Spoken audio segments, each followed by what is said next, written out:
نجاح لقلب سليم إلى الله دوما تدور رحاه فيا سعد من كان ذا همة إلى جنة في أعالي سماء إلى جنة في أعالي سماء. السلام علیکم ورحمۃ اللہ وبرکاتہ. میں ہوں آپ کے ساتھ محمد شاہد انور قاسمی. مفتی شاہد انور آفیشیل یوٹیوب چینل میں آپ تمام حضرات کا خیر مقدم ہے. ناظرین کرام، جیسا کہ آپ حضرات کے سامنے ہم نے بتایا تھا کہ عربی زبان کو سیکھنے سکھانے کا ہم نے ایک سلسلہ شروع کیا ہے جس کا نام ہم نے رکھا ہے دورۃ کاملۃ لقواعد اللغۃ العربیہ، یعنی مکمل عربی گرامر کورس. اس کورس کے ذریعے سے انشاءاللہ آپ حضرات عربی زبان کو سیکھیں گے. آج کا ہمارا یہ پہلا سبق ہے، الدرس الاول. اس سبق میں انشاءاللہ ہم آپ کو بتائیں گے کہ عربی زبان کو ہم کہاں سے شروع کریں گے.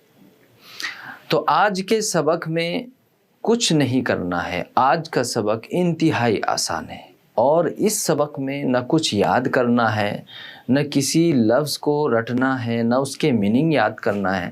صرف آج کے سبق میں آپ حضرات کو ہم پہچان کرائیں گے، چونکہ شروع سے ہم لے کر چلنا چاہتے ہیں تاکہ ہر طرح کے دوست احباب ہمارے بھائی اس کے ہمارے چینل سے جڑ کر فائدہ حاصل کر سکیں. اس لیے یہ پہلا سبق ہے حروف الہجا، یعنی ہر زبان میں ایسے حروف ہوتے ہیں کہ جس کے ذریعے سے اس زبان کے الفاظ بنتے ہیں.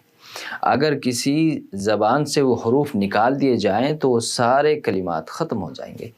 ان حروف کو عربی میں حروف الہجا کہتے ہیں اور اردو میں ان کو حروف تہجی کہا جاتا ہے.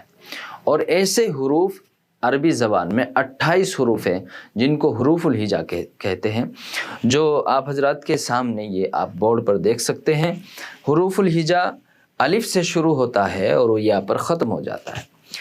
میں اچھی طرح جانتا ہوں کہ آپ تمام حضرات ان تمام حروف کو اچھی طریقے سے جانتے ہوں گے اور سمجھتے ہوں گے، لیکن میں نے پھر بھی اس کو آپ حضرات کے سامنے بیان کر دیا تاکہ بہت سارے ہمارے احباب ایسے ہیں جو بالکل اسٹارٹنگ سے وہ شروع سے ہی سیکھنا چاہتے ہیں، تو وہ ان کو اچھی طریقے سے ذہن نشی کر لیں. ان کو حروف الہجا یعنی حروف تہجی کہتے ہیں، ان کو بنیادی حروف کہتے ہیں.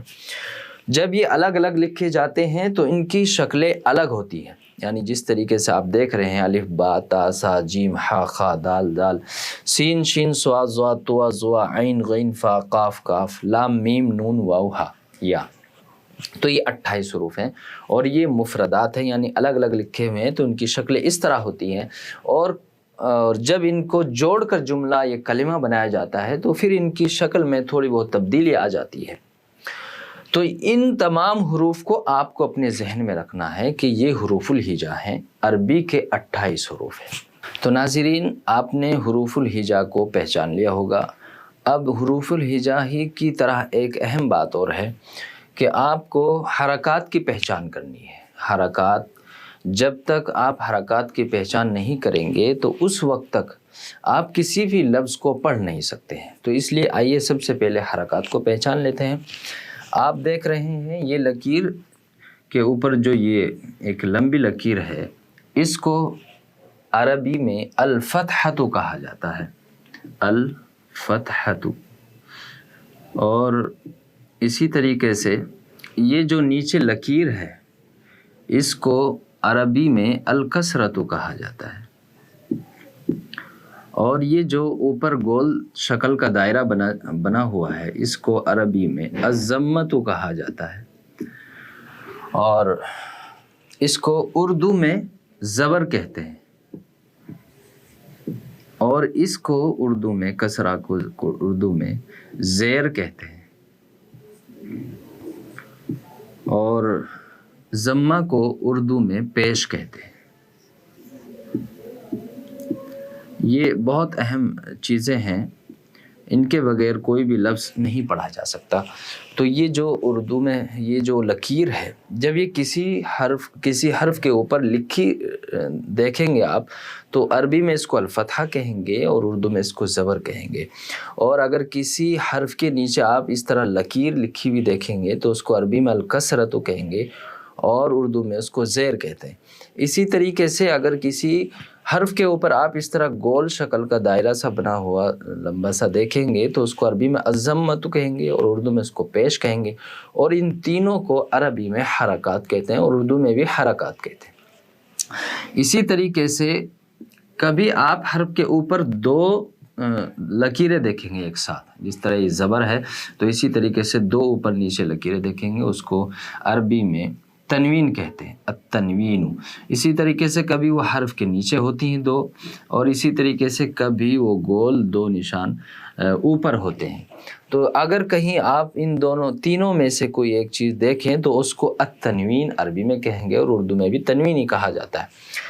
اسی طریقے سے آپ کسی حرف پر اس طریقے سے چھوٹا سا دال کی شکل کا بنا ہوا ایک نشان دیکھیں گے، اس کو عربی میں الجزم کہتے ہیں اور اردو میں اس کو سکون کہتے ہیں۔ اسی طریقے سے کبھی آپ کسی حرف پر 3 دندان کا ایک شکل کا ایک نشان دیکھیں گے، جس کو عربی میں التشدید کہتے ہیں اور اردو میں بھی اس کو التشدید کہتے ہیں۔ تو یہ ہیں وہ حرکات کہ جن کی پہچان کا ہونا بہت ضروری ہے۔ ان کی پہچان کے بغیر آپ جو ہے کسی بھی لفظ کو، کسی بھی کلمے کو نہیں پڑھ سکتے ہیں۔ تو ناظرین، آپ نے حرکات کی پہچان آپ کو ہو گئی ہوگی۔ آپ نے حرکات کو دیکھ لیا ہوگا کہ حرکات میں کبھی زبر زیر پیش آتا ہے، کبھی تشدید آتی ہے، کبھی جزم سکون آتا ہے۔ تو یہ دیکھیے، جب تک کسی لفظ پر حرکات نہیں ہوگی تو ان کو پڑھنا ناممکن ہے۔ اب مثال کے طور پر اگر اس پہ زبر نہ ہو تو اس کو را ری را کچھ کیا پڑھیں گے، کچھ سمجھ میں نہیں آئے گا۔ جیم پر اگر یہ لکھا ہوا نہ ہو تو نہیں معلوم ہوگا۔ لام پر اگر یہ دو پیش نہ ہو تو نہیں معلوم ہو سکتا ہے۔